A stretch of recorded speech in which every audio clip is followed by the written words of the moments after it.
back out. Marquese, tell me a little bit about your role this year. I know last year you shared the quarterback position. What's it like being the #1 guy this year?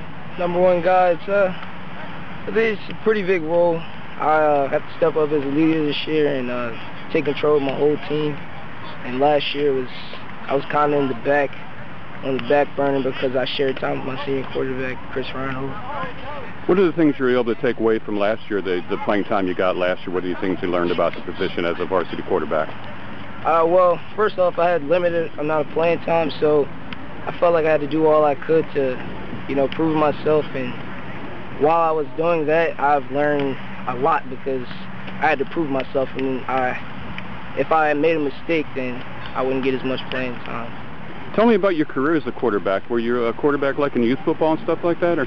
Yeah, well, I started off on offensive line and defensive line, and I started throwing a little bit with my dad, and I just went on from there since middle school.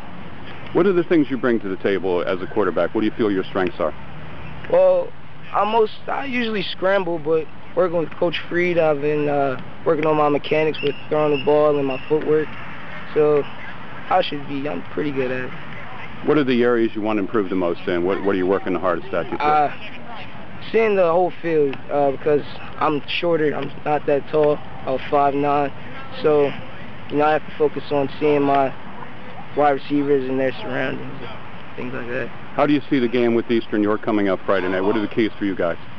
We're up front definitely. We have to block, we have to execute. Last week we had a lot of turnovers, a lot of mistakes, but I think we'll be fine this week because we've been prepping and we've been working pretty hard. So we're ready. We're definitely ready. Okay.